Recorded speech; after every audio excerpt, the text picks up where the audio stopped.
Last week we talked about, well, how do I find and apply my personal gifts? And we start exploring all the things that Northside's doing. Great discussion this morning, and what Judy is going to talk about, what she talked about with the card ministry, and is going to talk about with the loaves and fishes ministry in just a second.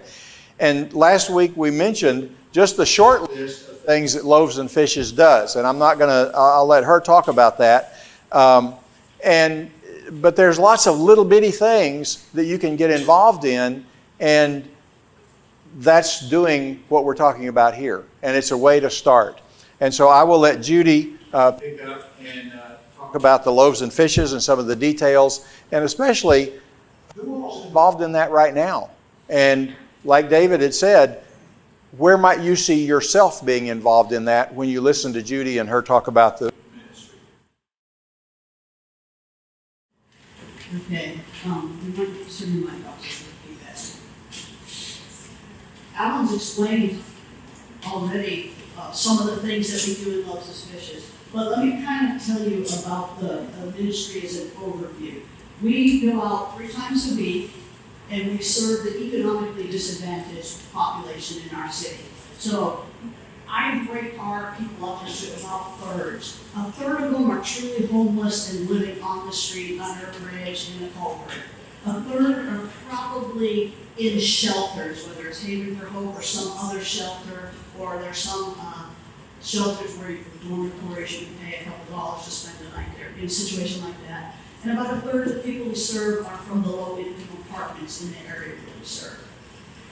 There are lots of ways you can be involved in this, as you saw a list already. But I want to get on the fact that you don't have to go downtown to actually hand out the food. A lot of the prep work is done here at the building, and we need more people doing prep than we do actually distributing. So if you feel like, well, all I can do is make sandwiches, I'm not comfortable yet interacting with other people or your time schedule, we want you doing prep. We love that. So sandwich making, we pre-make the non-perishable food into bags already so that our distribution, and this started really out of COVID, our distribution is a little bit faster downtown to help minimize contact time. But luckily we're kind of coming out of that so we can visit a little more freely with people now. We have hygiene bags that we pre-bag, also loading the truck. The serve-at-home bags are very simple projects that basically says, here, put 3 to 5 Q-tips in a little Ziploc bag and seal them. Or put 1 mustard, 1 salt, 1 pepper in a bag and seal them. And we provide all of those materials. So you just take that labor and at home, do it, and bring that back, drop it in the kiosk baskets that are up there. We also rely a lot on donations. We do have a budget that comes out of our Mission Sunday giving, but the thing that the homeless really need the most are socks, okay? So if you want to do a donation of one thing, socks. Just buy some new socks and drop them in the baskets. And if you think about that, if you had to wear the same pair of socks every day and didn't have a way to wash them, you go through socks very quickly also. And so that really is our largest need and probably one of our most expensive per item things that we hand out for socks. We would love for you to come downtown and help distribute the food if that's what you want to do. Remembering somebody's name is so important. Since I'm there so much, I remember a lot of names, and you'd be amazed how it changes somebody's disposition when I just say, gee, it's good to see you today. Rusty, how are you doing? How are you doing, Brandy? Can I pray for you today? So that's what this ministry really is about, is caring for people. Now, we're talking here outreach and how can you be involved in that. So here's sort of some of the neat things we did not anticipate when we started this ministry over 5 years ago, was that just in the serving here at the building, we're ministering to other people. Because we've had a member who doesn't even participate in Loaves and Fishes, had their neighbor was retiring and looking for a way to get involved in something. So she told him, hey, come to Loaves. He participates regularly now. And you know what? He's not going to church anywhere, and we are still working on him, and he's involved in this. So this is a very easy way to say, hey, you're looking for an opportunity? Hey, my church is doing this. You can come participate. We've, and that works the same with your neighbors, your friends, family members, or just invite them to come on and participate. We've partnered with other churches in town, which has been interesting. So we have people that participate, that go to another church, but we're advertised on their missions page. Because of some of these other networks, I'll talk about in a second, we had another small church that just did their VBS, and they built hygiene bags for us as part of their service project. And so it's amazing how this spider web is going through our community. We have a member here that's an occupational therapist. Well, she's brought some of her clients over to help serve because just doing those simple tasks are actually part of their therapy. So that's a great way to do this. We've partnered with an organization called Peas Give Back that are high school students and their parents that are involved in service work. They're a Christian-based organization. And through that, we've had, a parent or teen that isn't going to church anywhere or not at Northside and come and participate regularly. Through that, we have made connections with the Alamo Heights School District where their special needs students are coming up here on Thursdays and helping to build food bags for us. So there's just, it amazes me constantly how God uses this contact that I didn't think was of any significance to bring that person here, to reach that person. And so through serving together here at the building, not even talking about the people that receive what we're doing, we are ministering to others in our community. So, and David mentioned the leavening conversations. I have found one of the neatest ways for me to kind of bridge that gap with people that are non-Christian based is say, oh, what did you do this week? Oh, I served with our Loaves and Fishes ministry. And that's like, well, what is that? And that gets us into a conversation. So, but first you have to come to participate to be able to say that. So, how about, does anybody have any questions for me about what Loaves and Fishes is and what our objectives are? Here's the days and the times to serve. Take a picture with your phone, or if you miss it here, it's at our kiosk at the north entry there. You can take a picture there. How about questions for me? Yeah, Glenda. Which days do you need more people? That, I get that question a lot. And so, as a general statement, Monday for prep is where the greatest need is. But sometimes, the Saturday's up and down because families have kids in school, they're doing different activities. And if I know that we're going to have low participation on Saturdays, I'll usually put it out on the Northside Facebook page to recruit volunteers. And I also have a list of people that said, hey, if you need help on a specific day, text me or email me. If you want to be on that list too, hey, let me know. I love that too. Yeah. Brandy. I was going to share something. Okay. You were here, so okay, I love a microphone. Hello. Just recently, as I don't know, the seasons change, and you change out your clothes, whatever. I took just a bag of clothes, and in the line, I was kind of not sizing people up, but I was like, hey, I have something that you really could fit into if you'd like to just. And they are so grateful for it. So you get it out of your closet. It doesn't go to Goodwill where they charge $6 and $7 for a shirt. And they really did appreciate that. So maybe if anybody has, something like that, shorts, tops, whatever, don't fit you out of style, they really do love that too. Yeah, that's a great point. Storage is our limiting factor, and so we don't do clothes collections. But if you have it and bring it down, folks love that too. The other item that we don't carry a lot of, but is in high need, is underwear. And so if you want to donate new underwear, we will take that too. Any other questions? Yes. Go ahead, Larry. Yes, we get that question a lot. And yes. I know there's a lot of restrictions on donating Right. to organizations. Right, and so we say, yes, new socks, because we are trying to let these folks we serve know we value them, and we're going to give you our best. And so we do new socks, yeah. They have a pair full of socks. Yeah. Plain, and they probably been worn once. Right, and now, and so I will say the other option is take it over to Salvation Army, because a lot of times the homeless community gets a lot of clothing from places like that too. My wife works for the VA, so a lot of Okay, so that too, yeah. Good, Tim? So, what percentage on a week-to-week basis, I might be putting you on the spot, what percentage of people helping you whether it's here or downtown, are from Northside, and what percentage are not even members of Northside? Okay, that's a great question. Of course, it varies a little bit, but I will Yes. say Monday, we typically have 1 or 2 Northside members and a lot of non-Northside members, especially families with kids.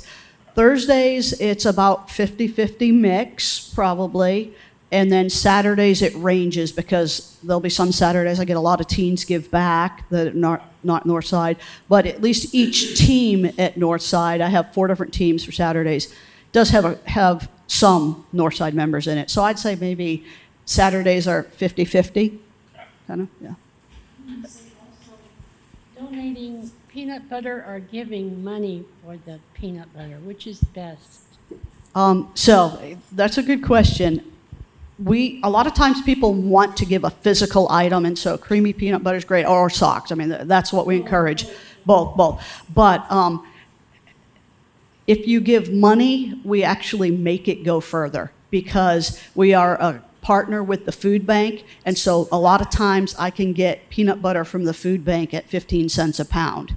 And so, we'll get a whole 12-pack for $2, where if you go buy it at the store, you're going to pay a lot more.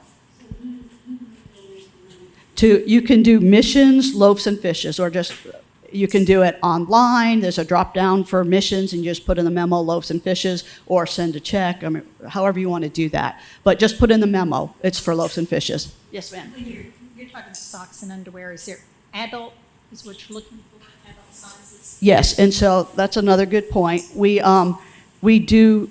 It's mostly the adults that are truly homeless that have the greatest need.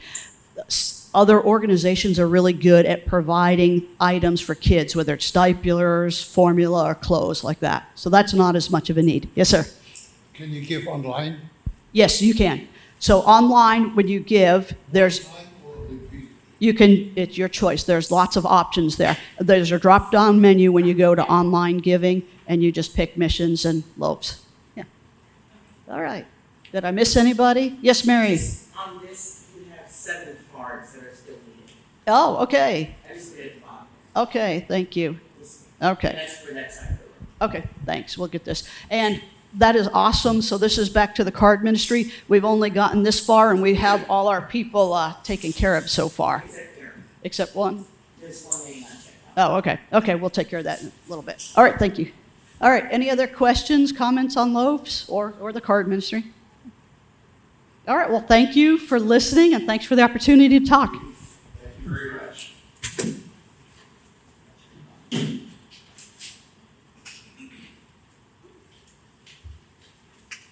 Get all the switches turned back on here. Last week I mentioned, I think it was last week, I lose track, but I showed you the cards that are out here over on the far side past the coffee prep area. And on the back of the card, it says, encourage one another and build each other up, 1 Thessalonians 5:11. It's got the Northside Church of Christ return address on here, but that doesn't keep you, if you send this to someone in the mail, from putting your own name and address in the return area on that envelope. So they know it's not just coming from the church, it's coming from you.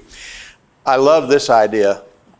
And this is the kind of thing that is so awesome because it makes it so simple for us. If there's, going from what David talked about, if you're involved in something or a drop of a word or two in your conversation about spiritual things and somebody responds in some way, it's very easy to, and very non-threatening, to just hand them one of these and say, come and see.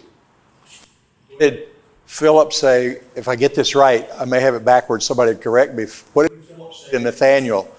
Wasn't it Nathaniel? When Philip went to him and said, I found the Messiah, and he said, Jesus of Nazareth, and he responded, Nazareth, can any good thing come from Nazareth? What did he say? Come and see. Come and see. Come and see. It's very easy.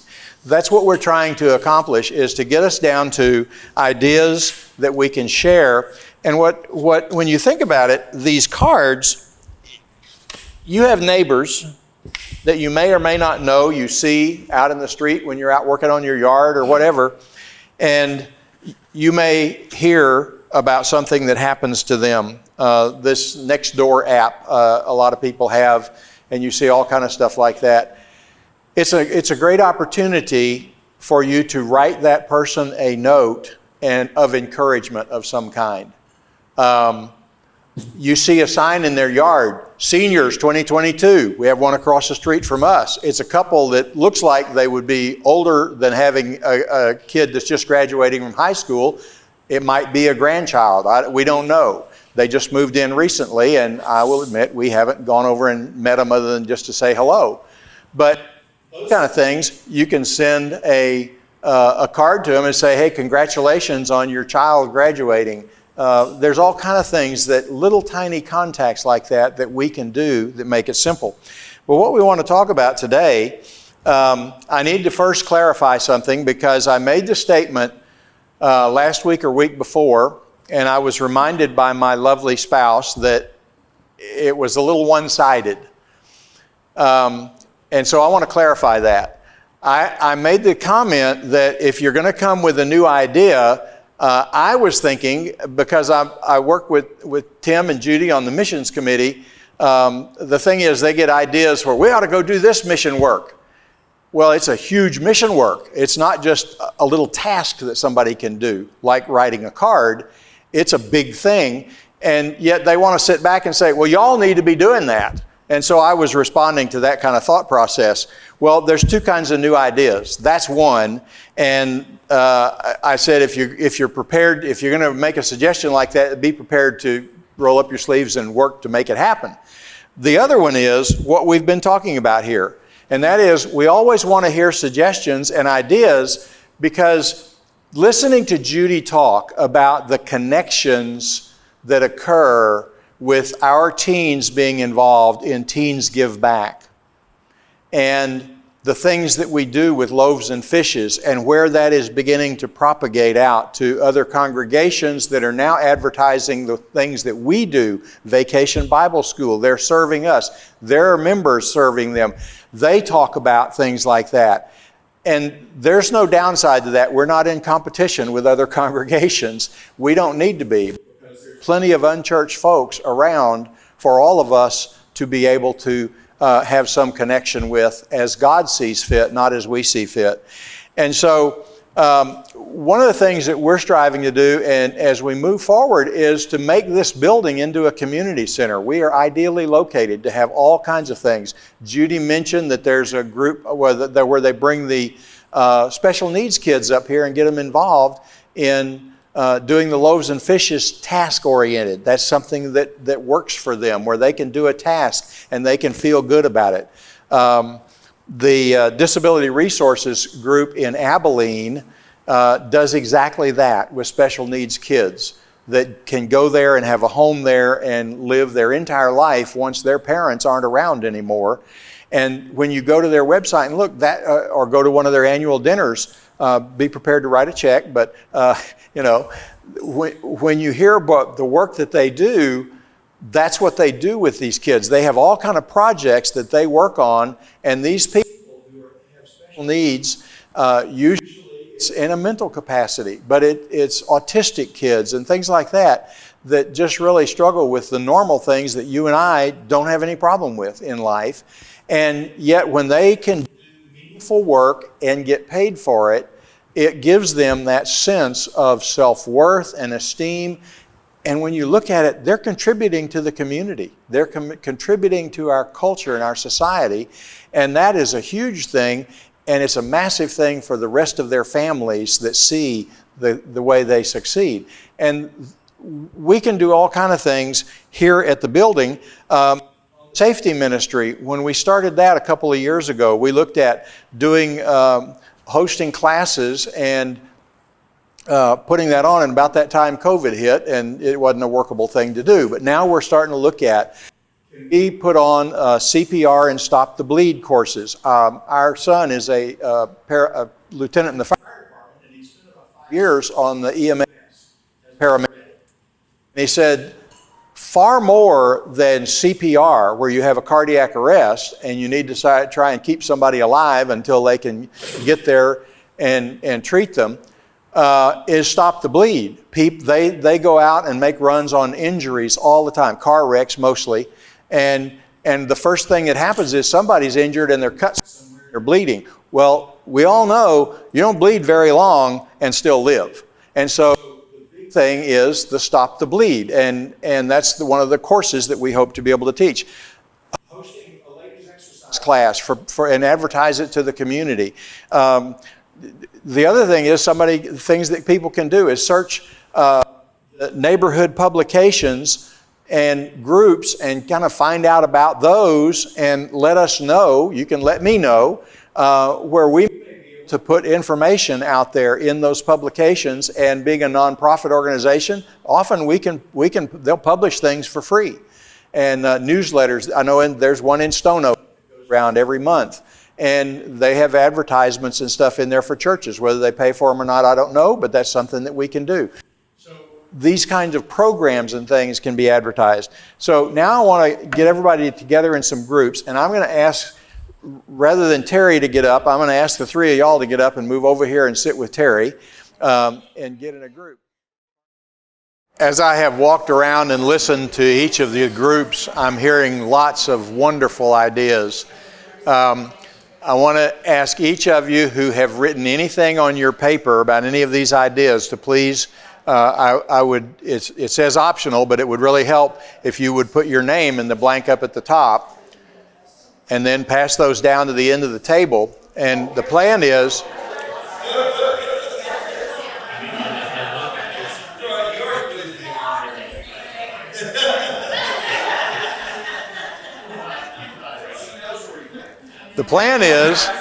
we will compile all of these suggestions and ideas and thoughts and make a big long list and then print that out and share it with everybody so that you can continue this process as we go, because it's not something that we do one day and then we stop. It's a process that we need to be doing all the time. Marvin was telling me a few minutes ago on a sidebar conversation, what did you call the committee, Marvin? Bright Ideas Committee. That was something we used to do here at Northside. He and 5 or 6 other people would solicit and encourage people to submit ideas for things. And that's the kind of thing that we're talking about, to have it as an ongoing process where we, at least not continuously, but repeatedly, are looking for things like this, because we look around us in the culture and we see things that are going on and we encounter people and something may spark an idea. And that comes back to the focus that we talked about in the beginning of the class. If we're focusing on doing these kinds of things, we will begin to see the opportunities and we will begin to hear or come up with the ideas. And bear in mind, this is one of the most important components of this, and I don't want to let it get by without making and helping us realize it's really the most important component. And that is that these ideas come to us and we run across things through the work of the Holy Spirit in our lives. And that's what we want to be sensitive to. We want to be sensitive to the fact that He's the one who knows all of these other people in their hearts.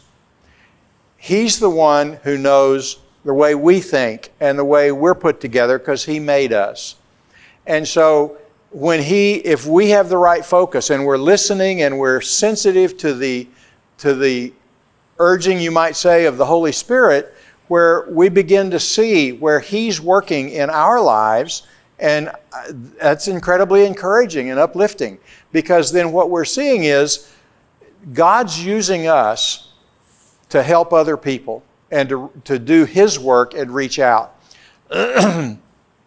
One of the things that can happen is when someone comes and does something for you and it serves you. Maybe you've got a family member, and many of us here have had that situation, and someone comes and brings food or something like that. And we're so self-sufficient in this country and in our culture that we sometimes don't want to accept help from other people. But always remember this: when you allow someone else to do something for you, you are allowing them to be the hands and the feet of Jesus in a way that he knows they need to be. And so that service isn't one directional. It goes both ways. If they're serving us, that's what God wants them to do. And it may be the very first time that this person has ever done that and stepped out to do something for a fellow Christian or church member or another person. And he uses that to inspire them to go want to do it again. And so accepting help can be just as much a work of service to Jesus as giving help to someone. So let's collect all of these, and I will tell you there's a tremendous amount of ideas. I heard a number of things that we're already thinking about and looking at, but that I could probably fill about that much space up with those kind of things. And yet we've got many pages of that now that have come from y'all. So this has been a very, very beneficial time together. And we will do this some more once we come back and have this compiled and can talk about it some more and pass out some sheets to let y'all take home and begin to write notes as you happen to think about them as you go through your week. And that's where part of this is going to come as we continue to do this process and everyone begins to think about, well, what is it that I can do? Let's have a bow and have a word of prayer, and we will be dismissed. And I do want to make sure I get everybody, all these sheets collected. So please, if you haven't already, pass them down to the end or leave them on the table, and I can collect them after class. Let's pray.